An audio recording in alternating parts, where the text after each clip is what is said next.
966. We are speaking now with Mohammed Ghazi, Mo, and Abdulhadi Azouz, who goes by AZ, from the drone film company AZAerials, based in Riyadh. Chances are, if you've seen some of the impressive promotional videos from Saudi authorities and leading companies anywhere online, you might have caught a glimpse of some of Mohammed and AZ's work. Their clients include the Ministry of Tourism, Ministry of Sports, Saudia Airlines, Aramco, MDLBeast, the General Entertainment Authority, Riyadh Season, Visit Al Ola. This list could actually go on a lot longer than the podcast we have time for. Yeah, Mohammed, Netflix, Disney Plus. There you go. Mohammed and AZ also both grew up in the United States. We are excited to share your guys' stories and learn more about your work. Welcome on to the 966. Thank you guys for having me. Yeah, great to be on. We've been waiting to get on the show, so we're very excited. Yeah, Mo, we started first started talking this summer, and I think we had you schedule, and then you were off in somewhere in Scandinavia for 2 weeks where you couldn't be found. In Sweden for a couple of weeks. Yeah, these shoots, they come out of nowhere. Sometimes we have clients, they call us on the same day. They're like, "Hey, can you shoot tonight?" We never say no. So well, and this is better actually, because just a little wait and we get AZ too. So it's a nice twofer. So there's so much to talk about. You guys are, I think you're going to be fascinating to our listeners and our viewers. But let's start with what you guys do. And I could just say, as AZ has on his LinkedIn, that you run the dopest kind of filming marketing company around. So I don't know how explanatory that is, but maybe you can tell us what you guys do in Saudi. Yeah, so just real quick, we do, it's really broken down into filming, right? We do aerial filming. That's what we specialize in. Anything that is covered from the air. But when I say that we do the dopest filming, I mean, our guys are some of the most talented people in Saudi Arabia. I'm half Saudi. Mo is Saudi. And, we grew up in the States, so that kind of gave us a different perspective of the way we look at things.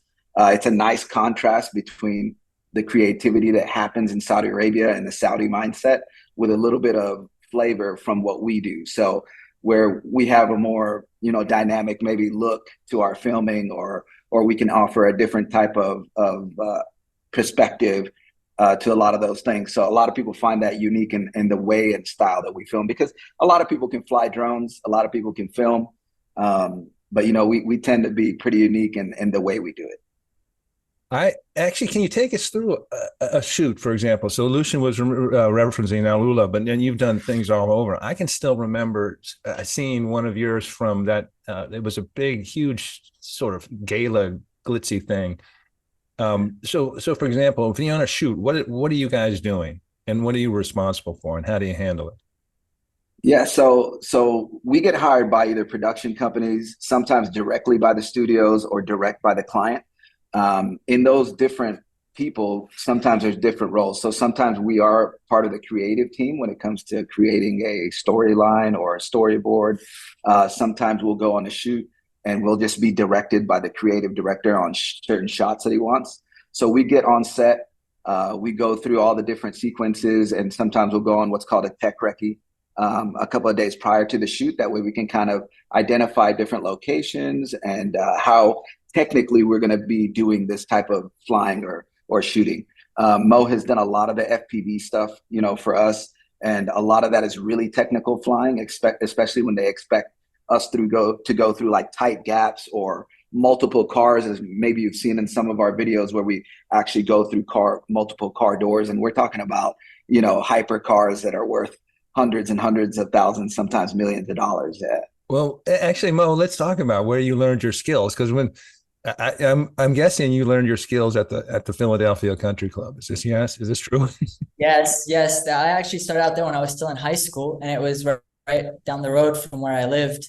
And I was out there just, when you're on a golf course, it's an open space. You have a lot of space to play with. So I would take my drones out there and I would just send them out there, and I feel like that's really where I built most of my skills. Now, it's not always the same being on set in a lot of these tight places, these tight situations. There's more people. There's a lot more risk to it. But, hey, it's what we do. Well, let's stay with you for a minute and talk about you lived in the States. You were in the Northeast? Yes. So I was actually born in Jeddah, Saudi, but I moved out to the States when I was 6 years old, to Philadelphia, Pennsylvania.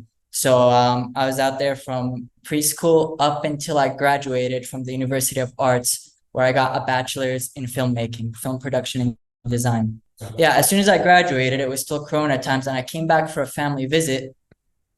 And I was so shocked because I hadn't been back to Saudi in 10 years at that point. So when I came back and I touched down, I left the airport, I was seeing women driving, which is something I've never seen. And there were so many other things in the industry, specifically the filmmaking industry, that really shocked me. And I decided not to go back. And ever since, I've stayed here in Saudi. Yeah, you said when you went back, you didn't know what you were going to do, but then you saw what was going on, everything going on. Yeah. AZ, so you said you're half Saudi, half American. Yeah, yeah, that's correct. So my mom is actually, she's Hispanic American, so she's Mexican. And you know, my grandparents migrated from Mexico a long time ago. And I was born actually in San Antonio, Texas, where my mom and dad met. They actually met in Albuquerque, New Mexico when they were going to college. So they had me and my brother in the States, and then they moved back to Saudi Arabia when I was like 1 year old. And then we lived there for, like I said, about 10 years. And then we moved back to San Antonio, where I went to, you know, the end of elementary, middle school, high school, college, and into the military. So my oldest is in the Army, and he's a captain in the Army. And so, and you spent 8 years in the Army. And what's funny is my sister, who's active service in Iraq and elsewhere for many years, but three of her kids are in the military, and one of them actually is out in Hawaii doing a little bit what you were doing. Can you tell us a little bit what you were doing with the U.S. Army? Yeah. So I was what's called a 15 Romeo. So I was an Apache crew chief. So I worked on the Apache helicopter. So basically, we maintained the Apache helicopter, and we crewed it, you know, for our air crews and stuff, to do pre-flight checks and do maintenance on them and stuff. So I did that in Fort Hood, Texas. I did it in Korea for a year. I was in Kuwait, Afghanistan, Iraq. So I've been all over the place. So how did you get from there to Saudi? Okay, so here's the story, because this is what everybody asks, right? Like, what did you do to get from the States all the way back to Saudi Arabia? And this was when I was about 30 years old, right? Because I just got out of the Army, and I didn't know what I was going to do with myself. I ended up looking for jobs and stuff. I knew that there was going to be some contracting opportunities and things like that, because originally I wanted to be a pilot, but they wanted me to sign for a couple more years, and there was no commitment. They weren't going to commit to sending me to pilot school. So I was like, let me go ahead and get out and take my chances. And Boeing, which I'm sure you guys are familiar with, Boeing aircraft, I got a contract on with them to, they just sold aircraft to Saudi Arabia, to the Apache helicopter. They sold about 70 helicopters. And they needed somebody, you know, on the crew, not necessarily Saudi, but they were quite pleasantly surprised that they found a half Saudi, half American, was in the military, and can speak Arabic and English. So they're very happy to get me on board. And that's what brought me back to Saudi Arabia in 2013, 2014. Fascinating. Did you bring family, or you come on your own? I did. No, I brought family. So I got a wife and two kids. I actually I didn't have any kids at that time. I was just newly married. And then when I first moved to Saudi Arabia, we had our first daughter, Shireen. And then shortly after that, about a year and a half later, we had our first son, Haytham. So we were all together, and we were in the middle. By the way, you know, we weren't in Riyadh. We were in a place called Hafr al-Batin, which is 4 hours from Riyadh, in the middle of nowhere at a military base, which was kind of new, because it was culture shock coming from San Antonio to Hafr al-Batin. So, But you know, the beauty is kids don't know any better. It's all a playground. Nah, they didn't know any better. They loved it, you know. Yeah, absolutely. So when did you get into drones? So it was at that time. So let me kind of dial back a little bit. I was always into RC stuff. So whether it was cars, I actually used to build RC helicopters and compete with them. So I did a lot of 3D competition with helicopters and stuff. We do these crazy maneuvers. It looks like a crazy dragonfly flying around, but that's what gave me a really good skill of how to fly line of sight. Not under goggles, as we say. I started flying FPV there in Hafr al-Batin at our base. I would buy the equipment from Kuwait, bring it with me into Saudi Arabia, which they weren't at that point. They didn't really deal with drones, in terms of recreational use. So I had to bring them from Kuwait, and then I would go on our base, our compound, which was secured. Nobody was going to bother me flying there. And I just, flew and crashed a lot of drones at that time. So Lucian, go ahead and tell the story of our drone experience in Saudi. We wanted to bring a drone in like 2014, maybe late 2014, early 2015, and it was like a whole diplomatic incident just to get the paperwork. I mean, it was like, and like guys welcoming us at the airport, like inspecting the drone. Like it was a huge deal. And now you guys are running a business on this, which is amazing. Mohammed, tell us about how can you tell us like what you felt when you first started flying drones and like what got you hooked? Well, here's the thing. My dad is a pilot for Saudia Airlines. So from my young age, I wanted to be a pilot. Right. And when I was younger, the closest thing I could get to flying was a drone when I was still in school. So being in the air is just another feeling, when you send that drone out there and you just see the aerial perspective, it's a whole nother bird's eye view that you can't really get with a camera on the ground. He must love what you're doing. What does he think about that? Yeah, he's pretty shocked at how far I've taken it. And he still can't grasp how fast these FPV drones can go. AZ will tell you more about it technically, how fast they can go. But we have some drones that can go. How fast is it, AZ? Yeah, so we have drones that'll reach 100 miles an hour. Well, so you've got a big ass drone behind you, AZ. Yeah, this thing's got a 33 inch blade span on it, so it's pretty large. Yeah, is that your biggest one? This is our biggest one. Yeah, this is what's called a heavy lifter drone. So we can lift payloads upwards of like 35 to 40 pounds. Yeah. So there's line of sight. You do you do line of sight. Mo, you do the headset. I do the headset. I'm not good at line of sight like AZ is. We actually just came from Neom and they didn't have a screen for us or anything, and we had to fly that big drone. And AZ did it all line of sight, which to me is. To any other pilot, it's just not doable. They would tell you like, sorry, we can't do that. And AZ had this big drone in the air, just eyes locked in on it. And yeah, we shot for 2 days out there. We just got back yesterday. So there's two parts to this. First of all, and what I love about this was, and Mo, you talked about it. AZ, obviously you've been there for a while. Is none of these opportunities existed. What? 5 years ago? What? Honestly, yeah. In 2013, it was never. I thought I'd have been working on helicopters till I retired. Let me put it that way. We were doing it as a recreational thing, trying to get drones in and even RC airplanes in just for a hobby, just for fun. And, once the market started opening and moving, we brought like FPV, which is the goggles. We brought that into the market basically. Well, I was literally one of the first people in Saudi Arabia to even have an FPV drone here. You're talking 2014. Regular drones weren't really, readily available. I had an FPV drone and was flying an FPV drone around. So when we started filming with it, people started picking up on the FPV world and they were requesting FPV drones. I started doing it as a side gig, freelancing. And here I am, I'm working for Boeing as a director of operations. At the end of my career, I was a director, MRO manager. So the maintenance, repair, and overhaul hangar, that was what I ran, and then after that, I got a job with Zain as the director of operations for drones. They opened up a drone company and I was doing inspection on petrochemical plants with Aramco and SABIC and all these big companies, inspecting their facilities with drones, which was just, I would have never, ever imagined that I was going to be doing something that I had so much fun with.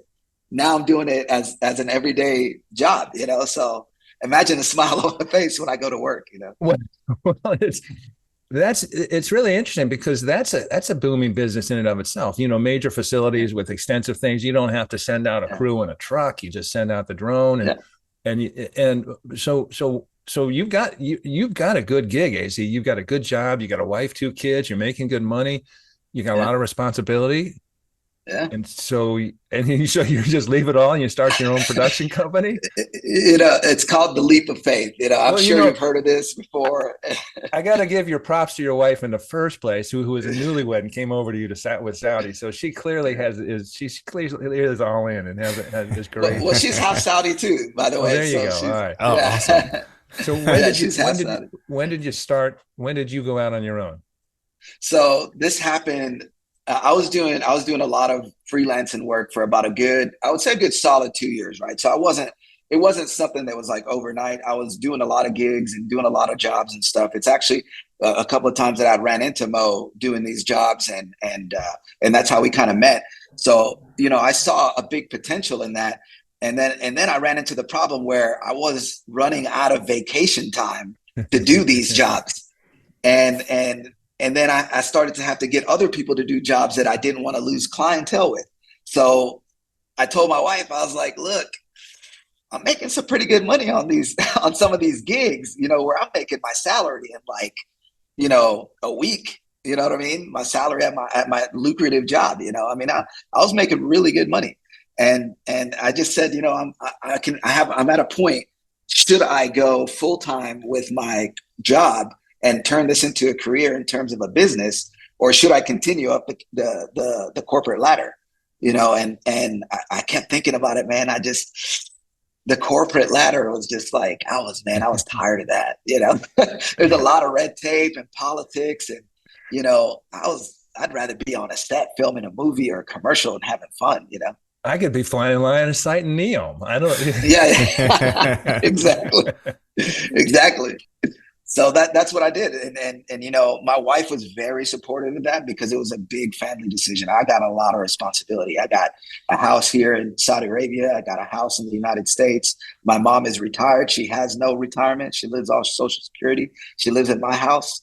So I'm trying to take care of that, and I'm trying to take care of us. So it was a big decision to make, but honestly, we're about 6 months into it now, and alhamdulillah, I feel like it's like one of the best decisions I ever made. Just like leaving the army and going to Boeing, that was another big decision. You know what I mean?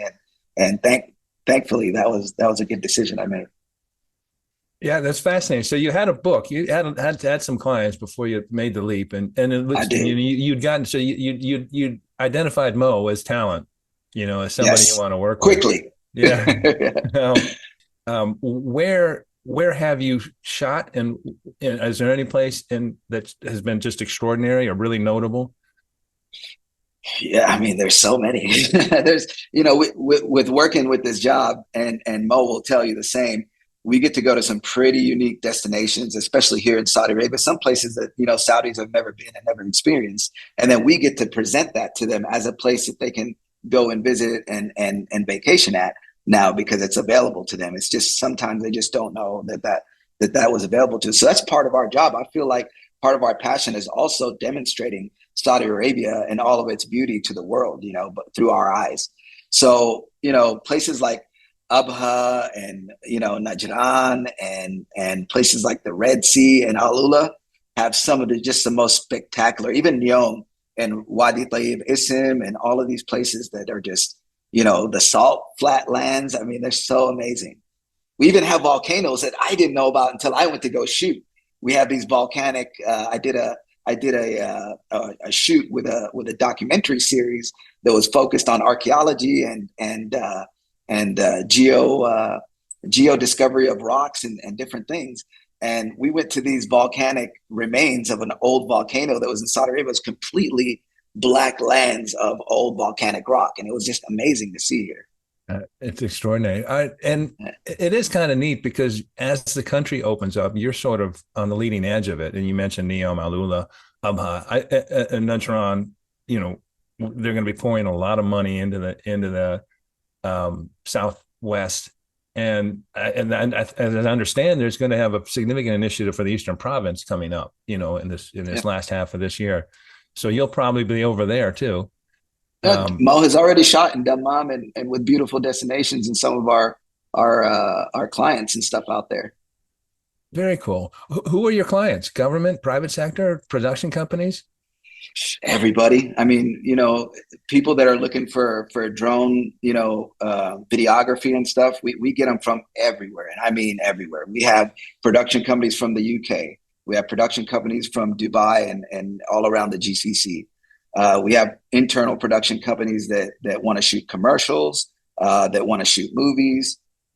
We have government agencies like the Ministry of Sports that we've done a lot of work for. We've done a lot of work for the Ministry of Culture, for the Ministry of Tourism.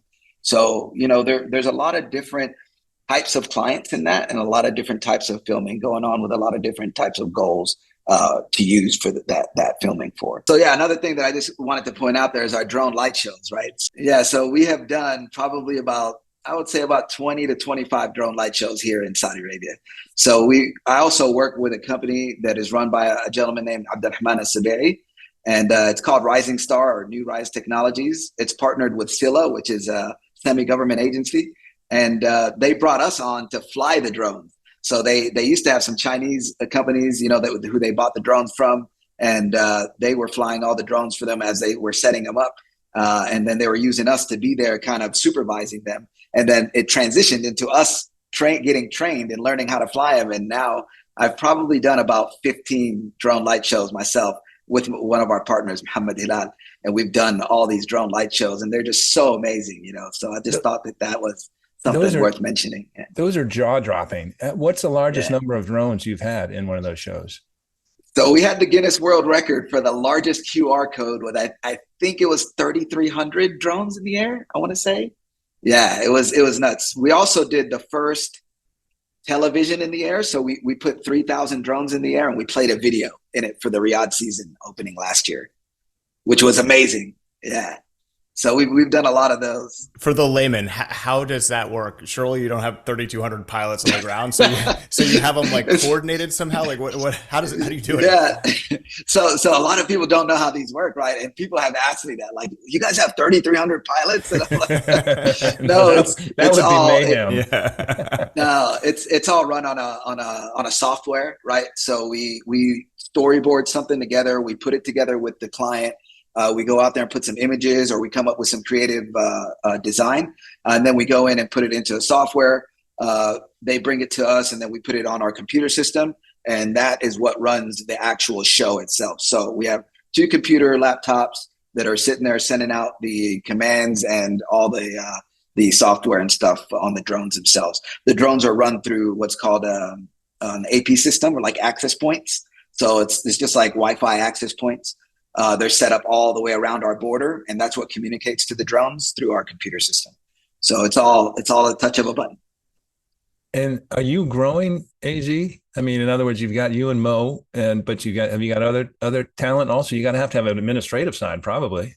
Yeah. So we have. I mean, I do wear multiple hats, because I do all of our accounting. I do all of our client and business development. Well, you're looking at the 966 and the Saudi US Trade Group. It's me and Lucian. Yeah. So yeah, we're good at a closet full of hats back there. Floor sweeping. We're doing it all.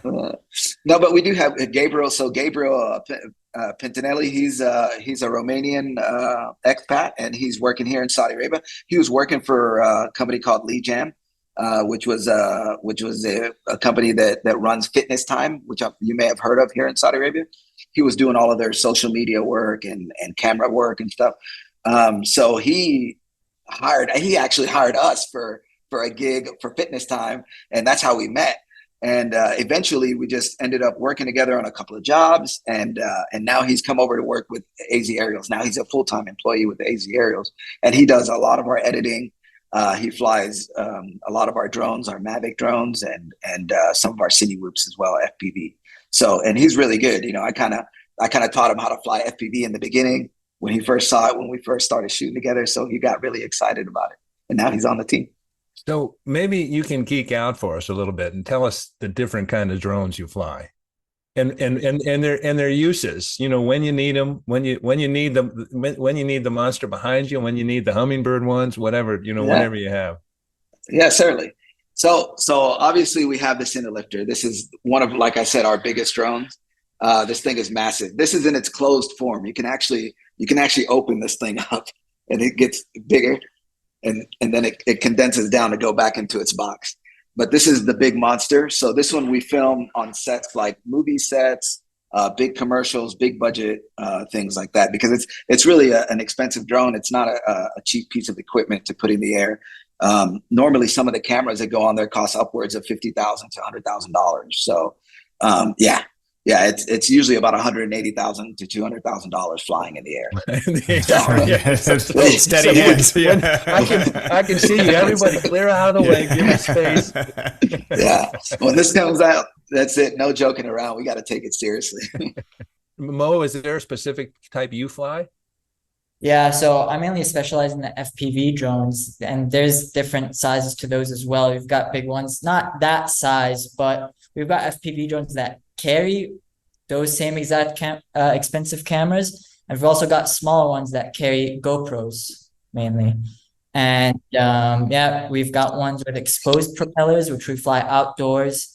And we've got ones specialized for indoors and around crowds. They're called cine whoops. They're very safe.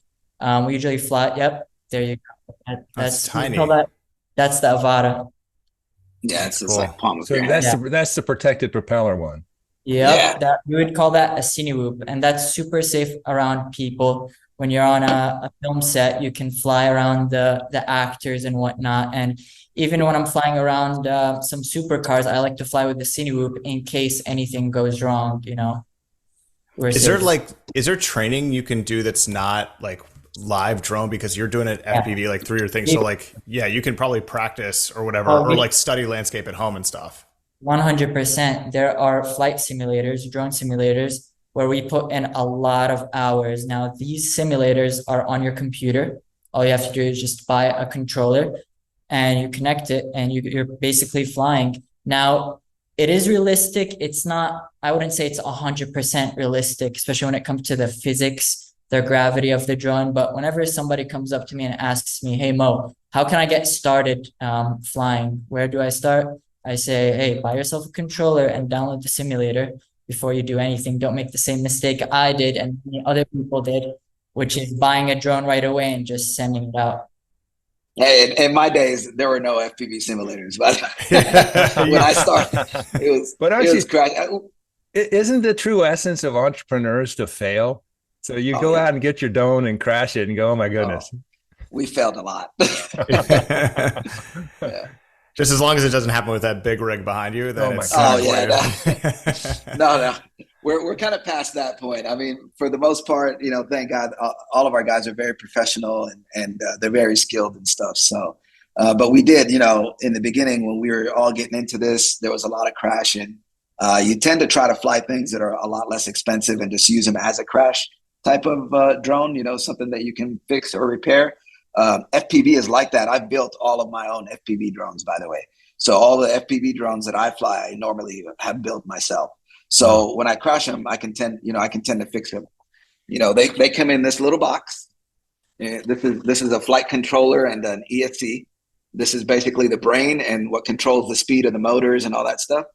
That's what it starts off as. And then we solder all the motors to it. We program it. We connect it to the computer. We do all the updates and all that stuff. And we build it out of some carbon fiber kits. I don't think you could concoct AZ, a mechanic, half Saudi, in terms of, being part of the industry growth. It's fascinating. What kind of competition do you guys have? Are there lots of people trying to get into the space? Well, initially it wasn't too many, but there are a lot of companies popping up now. So there's several companies out there that are developing and coming into this.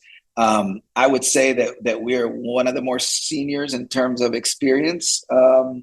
Maybe I am because I'm old, what I mean? and I did a lot of this stuff in the beginning. So I have a lot of experience under my belt that I'm able to kind of help my team out with. So when they don't understand something, they can just refer to me and then I'll help them out, whether that's on set or whether it's on a drone or whether it's technique or anything like that. So that's really helpful when it comes to development, personal development and training and things like that. I'm able to kind of quickly train these guys on new kit, new equipment.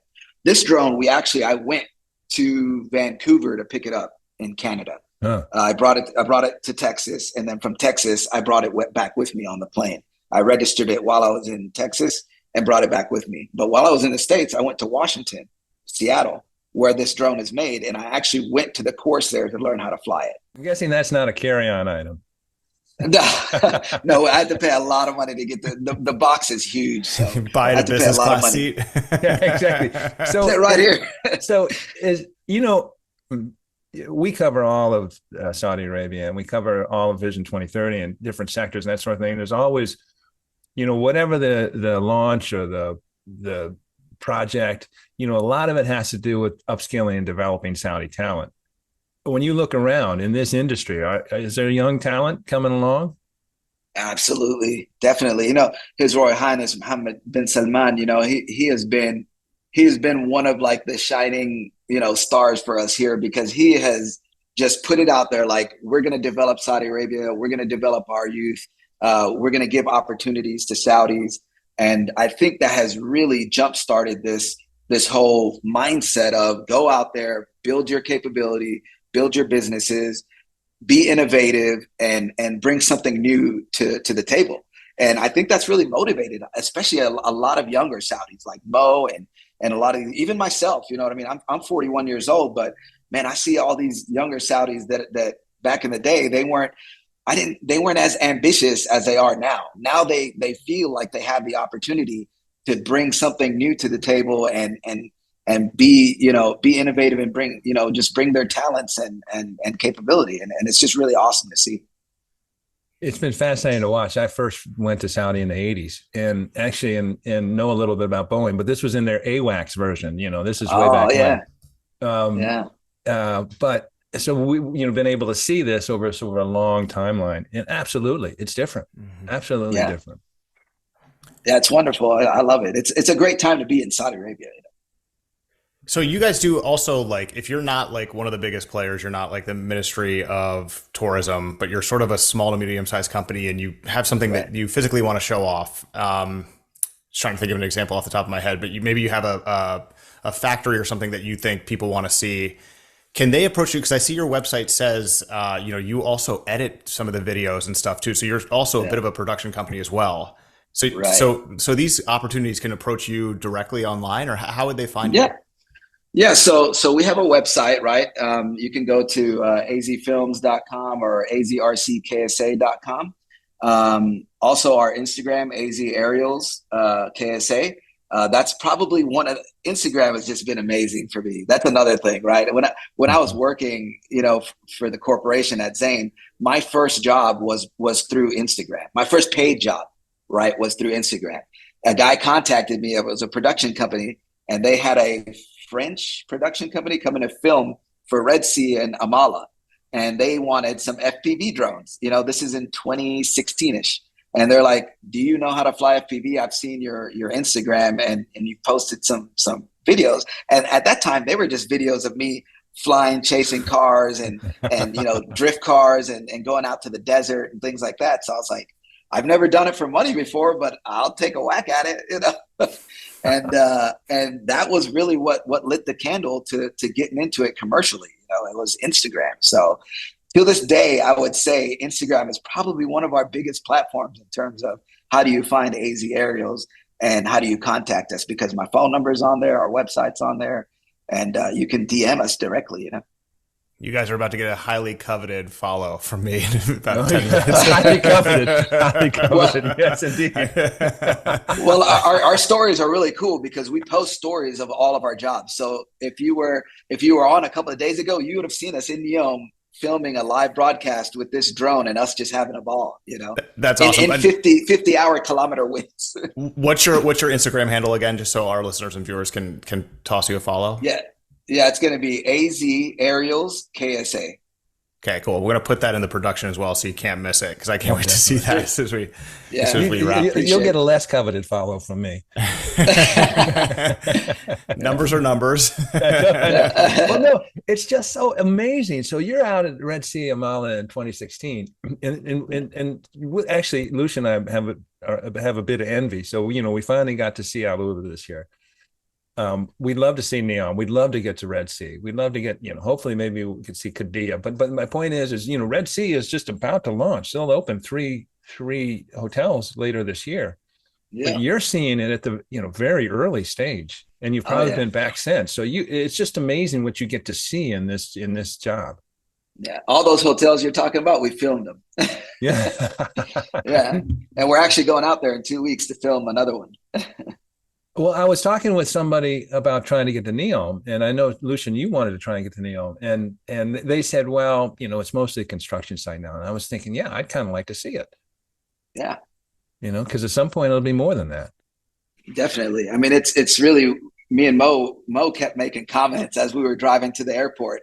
It's like, can you see the amount of trucks that are here? It's unbelievable. Like, I've never seen anything like it before. It was just construction trucks as far as the eye can see. And it looks like they're working on a 24-hour. They're not taking any breaks, because we finished our shoot like 8 p.m. and we left the hotel at 10 to go to the airport, and you could still see construction was going on. They had big lights to light up the sites, and I was like, yeah, this is really happening.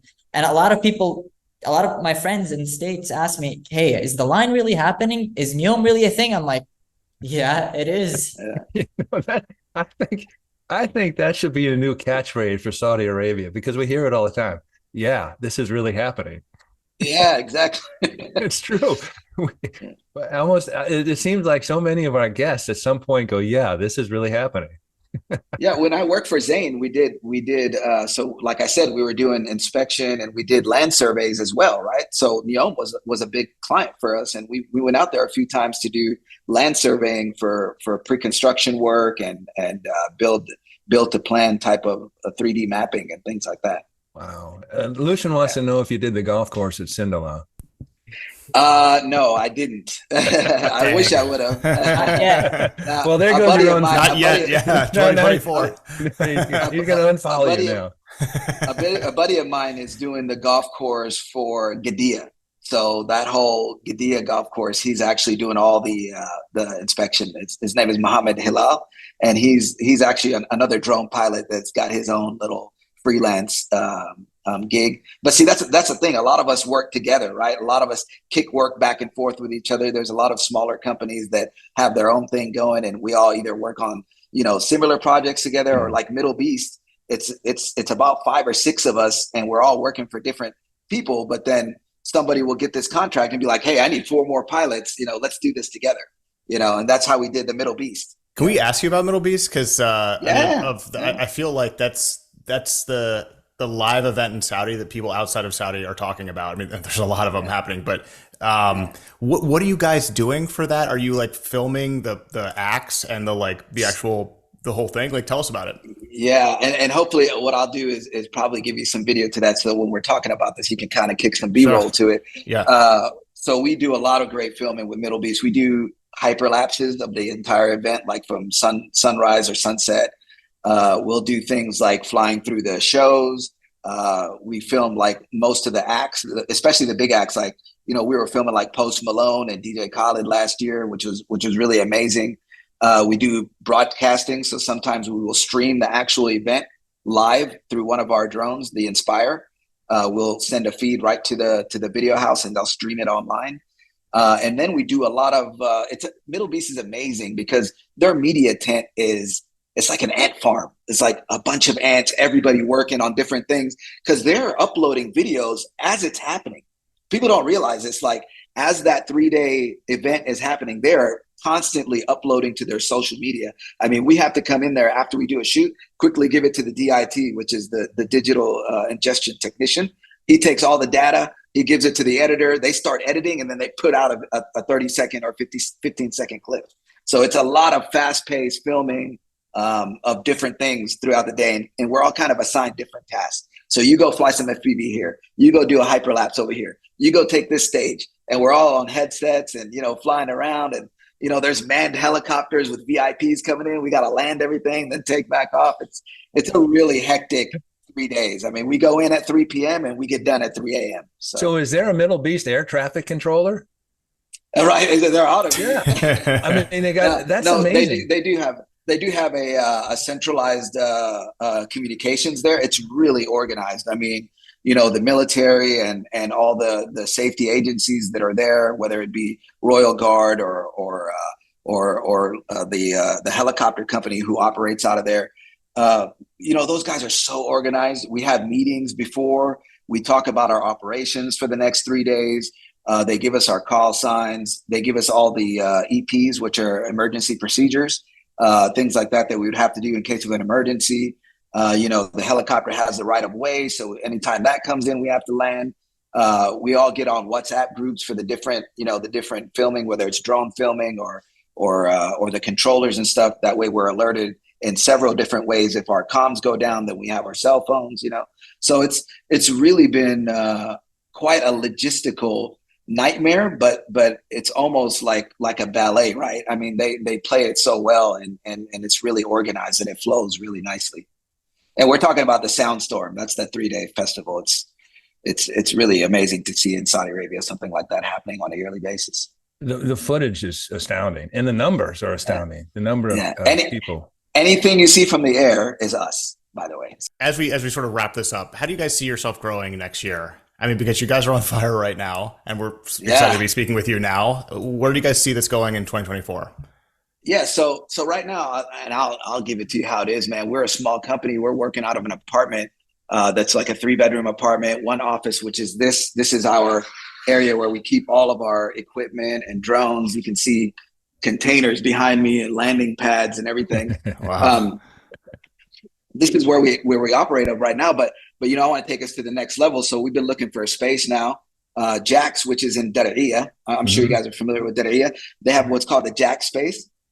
And it's like a bunch of hangars / studio type Hollywood looking place. And they're putting a lot of production companies in. So we would like to be in there. That way we can be closer to the production companies. But there's a waiting list. It's like 80 people long. So we're trying to, I want to hold off. If we can find something similar to that, then I wouldn't mind moving into that. But I want to kind of hold off and see if we can't get a space in there. And then we want to grow several more pilots and an administrative part of the business. So I want to hire in, a business development person. I want to hire in an office manager and then maybe an assistant to help us with, a couple of different things. We're hiring on a driver / assistant right now next month. So he'll be our next, member of the team.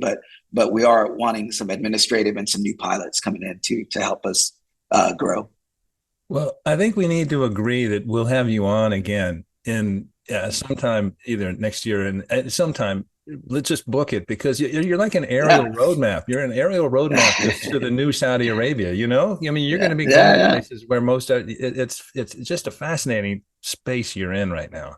Yeah, I appreciate that. Yeah, we do get that unique opportunity. We get to go places where people just don't get to go. You know what I mean? Even when sometimes it's private, places that we get to go that nobody else gets to go and show. We went to Aramco's